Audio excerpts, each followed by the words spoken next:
Fala pessoal, sejam bem-vindos a mais um vídeo aqui no canal. Meu nome é Victor Nunes e sem enrolação, já vai deixando o like aí no vídeo, se inscrevendo no canal, não custa nada, de graça, e também ativando o sininho das notificações para que você fique ligado por tudo que acontece por aqui, tanto nas videoaulas que eu trago para vocês e também os outros vídeos do canal que elabora, né? Então, dentro daquele contexto, lá no início das videoaulas que a gente falou sobre um pouco do continente americano, a gente vai falar de novo sobre ele, só que dentro de uma regionalização e explorar mais e além dentro da economia e da população e outros fatores geopolíticos da América Latina, que a partir já do conceito que a gente fala da América, de critérios tanto de localização como geográficos, né? A gente também vai perceber outra semelhança que são os histórico-culturais de alguns países que é diferente, por exemplo, dos Estados Unidos e do Canadá, que é a América anglo-saxônica, que inclusive a gente pode até trazer outro vídeo aqui mais tarde falando sobre isso. Atenção que o vídeo da geopolítica latina vai estar dividido em dois vídeos, então dependendo do tempo que você está vendo esse vídeo, a parte 2 já pode ter lançado e essa é a parte 1. Então, a partir do México até o sul da Argentina e do Chile, com a exceção de alguns países que falam inglês e holandês, por exemplo, Suriname, a Guiana, que é inglês e francês, Belize, Jamaica também, e por aí vai. E dentro da toda a América Central, tirando Belize, o México, a América do Sul, com exceção dessas duas Guianas, a inglesa e a holandesa, e com exceção de algumas ilhas também no Caribe, mas grande destaque para as latinas, Cuba, Haiti e a República Dominicana, é o conceito dessa regionalização, né? Os países que englobam ela. E dentro desses países a gente vai explorar, vamos começar, né? População. A gente fala da população e da demografia da América Latina, a gente também tem que tomar em conceito base a formação desse povo. Então, a partir da chegada dos colonizadores, tanto nas vias costeiras do Brasil, os portugueses, como aqui nas Antilhas, a parte da exploração mais para a América Central dos espanhóis, e foram já assim conhecendo os povos que aqui viviam, né, os nativos. Então, na mesma base, as três matrizes que a gente vê no Brasil, a gente também vê em toda a América Latina. Uma grande diversidade, tanto formada pelos povos nativos, que aqui já existiam, os colonizadores, que eram os portugueses e os espanhóis, e principalmente aqui no Brasil, o que os portugueses traziam, os também africanos, para serem escravizados aqui no nosso país. Então, a formação desse povo, ela é diversa, como eu falei. E já essa demografia, que é um conceito mais atual, que foi se desenvolvendo, né? Esse conceito base vai explorar também, por exemplo, quando a gente for falar da América Latina, a gente vai ter dois países principais dentro desse conceito, né? Que vai ser o Brasil e o México. Os dois maiores países em população da América Latina, que já vão englobar quase mais da metade da população desse continente, dessa regionalização, né, que vai ser por volta de 630 milhões de pessoas. Então, dentro desse conceito da demografia, a distribuição por sexo, assim como a gente viu no Brasil, ela vai ser mais feminina e principalmente nos países mais desenvolvidos, ela vai ter uma pirâmide onde o topo ela é mais largo, vai se encontrar mais idosos nos países desenvolvidos, e uma base que é mais estreita, a gente vai encontrar menos crianças e menos jovens. Vai ser uma diminuição tanto da taxa de mortalidade, que os idosos vão passar a morrer menos, e também da taxa de natalidade, que a gente vê cada vez menor, por exemplo, no Brasil, na Argentina, no Uruguai e outros países desenvolvidos também, como o México. E aqui também dentro desse conceito, né, há o crescimento demográfico desigual, que nesses países desenvolvidos, como eu falei, vai ter um topo, né, mais largo e uma base mais estreita. Já em outros países menos desenvolvidos, por exemplo, os da América Central, que passam, como a gente vai falar mais tarde, conflitos internos dentro deles próprios, e por aí vai, principalmente na parte 2, né, que eles vão passar a ter justamente o contrário, onde a taxa de natalidade vai ser mais alta, que vai trazer uma base, onde a gente vai encontrar mais crianças e mais adultos do que idosos, uma taxa de mortalidade muito alta, principalmente devido às condições de vida que esses povos desses menores países menos desenvolvidos eles têm. Então, um crescimento demográfico que ele é desigual e que a partir que as décadas foram se passando, o crescimento dessa população também foi diminuindo devido há diversos fatores. Dentre eles, um deles é principalmente os casais eles passarem a optar menos por não ter filhos, e também por aí vai a camisinha, e dentre vários fatores que fizeram essa população crescer cada vez menos, principalmente no Brasil e países desenvolvidos, que a taxa de natalidade ela vem sendo cada vez menor, apesar de ainda estar positiva, né? O Brasil ainda não tem uma taxa de crescimento populacional negativa, mas que, como geógrafos podem trazer para o futuro, provavelmente fique negativo, o Brasil passe a perder mais gente do que ganhar pessoas ao longo dos anos. E a demografia, ela vai estar concentrada principalmente no litoral, que vai ser a faixa, né, a faixa litorânea, tanto do Brasil, a leste, né, como a oeste, no Peru, no Chile, no Equador e na Colômbia, vai estar mais concentrado no litoral, pelos motivos de que o clima do litoral ele é mais úmido, né, vai ter uma taxa, vai ter mais chuvas, né, vai ser uma região também relacionada à economia. As atividades agrícolas eram melhor no litoral, por exemplo, o açúcar no Brasil, que vai ser inclusive pontos da economia que a gente vai falar na parte 2. Então, ela vai estar concentrada no litoral, tanto no Brasil como na via a oeste, né? Como eu falei, também no México e por aí vai, tanto em toda a América Latina, que tem uma formação devido ao tipo de colonização, de exploração, que a maior parte é mais ocupada, que era a parte também que era visto mais essa exploração, é o litoral. E vai ser no litoral que vai se concentrar a maior parte da população, desde o início até os tempos atuais. Que no Brasil a gente pode observar só pelo Nordeste que a maioria das capitais elas estão, né, no litoral, e a maior parte da população consequentemente. Natal, João Pessoa, Recife, Maceió, Aracaju, Salvador, Fortaleza, São Luís, só com exceção de Teresina. E enfim, os fluxos migratórios, né? Essas pessoas que aqui, quando elas chegavam, né, inicialmente o que se trazia de Portugal para o Brasil eram pessoas para trabalhar e o comércio, né, ele voltava para Portugal. Então só o que voltava para lá era o que era comercializado na Europa. Só que isso passou a mudar a partir da independência e por aí vai, dentro do contexto histórico, em que as pessoas começaram a ir para a Europa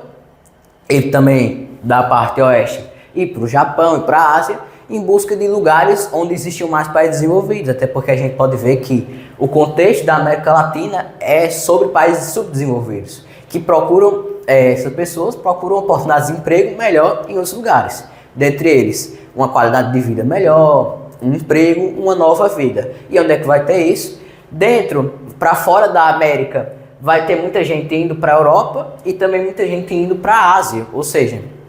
essas pessoas vão em busca de novas, melhores qualidades de vida, que aqui na América não se encontrava, mas que foi tanto a gente do Brasil como os outros países se desenvolveram a partir de outros fatores econômicos que a gente vai falar só na parte 2. E dentro do contexto da América, a gente vai sofrer até com vários problemas políticos aqui no Brasil, devido a um fluxo migratório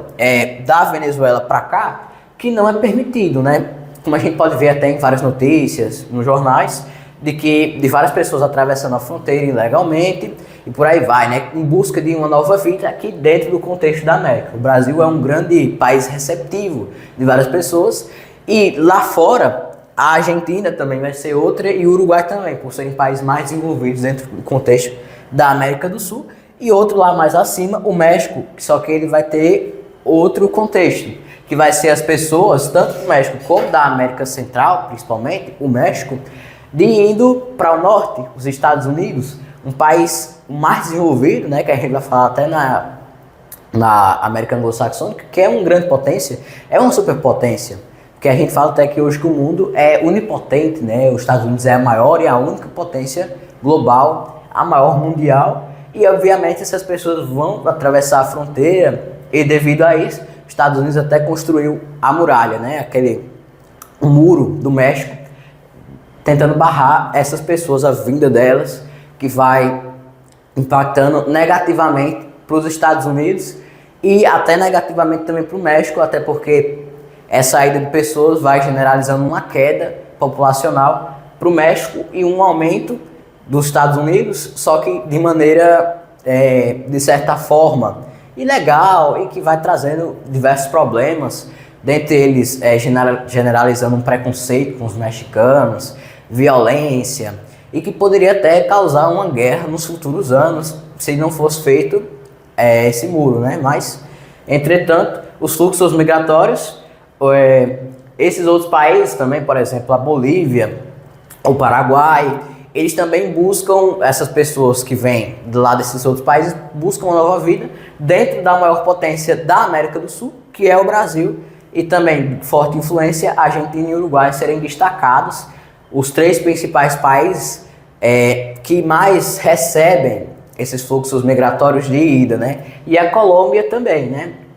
Só que vai alternando, principalmente o Brasil é o grande destaque, que é o que mais recebe, e a Venezuela, Paraguai, Equador, Peru, Bolívia, muita gente sai, pelo contrário, em busca de uma nova vida. Por exemplo, aqui no Brasil a gente vai encontrar várias capitais que, se a gente for nessas cidades, vai encontrar muitas pessoas que vêm do exterior, principalmente São Paulo, Rio de Janeiro, as maiores cidades do Brasil, e também vale a pena destacar a Argentina e o Uruguai. A riqueza cultural e artística da América Latina, ela já está ligada ao contexto da formação do povo, ou seja, grande diversidade novamente. Como a gente falou no vídeo anterior, né, as pinturas corporais, um artesanato rico, esculturas dos povos nativos, e também os portugueses e os espanhóis, que já vai se diferenciando dentro do contexto da América Latina, e também dos povos africanos que vêm para o Brasil, principalmente, e também fora as outras partes da América do Sul e da América Latina, consequentemente, e vão espalhando dentre outros contextos, por exemplo, estilos musicais, religiões, que vão trazendo uma herança e vai se incorporando nessa riqueza cultural e artística, resumidamente, também nessas 3 matrizes que a gente viu na formação dessa população. E por fim, para a gente dar o ponto final na videoaula de hoje, a urbanização e, consequentemente, o crescimento urbano da América Latina. Então, como a gente viu, a América Latina ela é uma regionalização baseada em países subdesenvolvidos, ou seja, que não possuem tanta riqueza, tanta qualidade de vida, expectativa de vida tão alta como países lá de fora, né? Que, por exemplo, Estados Unidos, 75, 80 anos, e aqui a gente vê mais de 60, 70 e vai alternando mais para baixo a partir das condições de vida que você tem. Então, a partir disso, esse crescimento urbano, o que é que vai acontecer? Como a maioria desses países, por exemplo, o Brasil, ele é inicialmente agrário, desde a colonização, a partir da industrialização principalmente, em que o ciclo do café e do açúcar ele se encerram, né? Por fim, chega a industrialização, que permanece até hoje, e as pessoas se veem na necessidade de migrar para o campo e irem para as cidades. E aí generaliza o crescimento urbano, que também é de grande importância citar, dentre acordos, investimentos internacionais, que vai se incorporando a esse crescimento, e principalmente a partir, né, da segunda metade do século XX, como a gente também vai explorar na parte 2,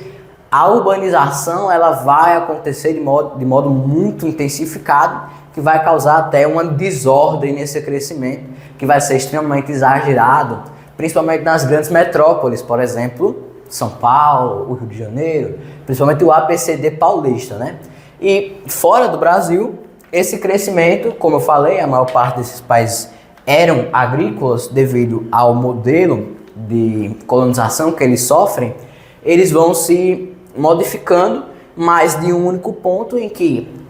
quem era do meio rural se via na necessidade de buscar emprego na cidade e assim se mudava. Contexto que a gente vai ver até diferente quando a gente for falar dos países anglo-saxônicos. Então, a gente viu nessa videoaula de hoje um contexto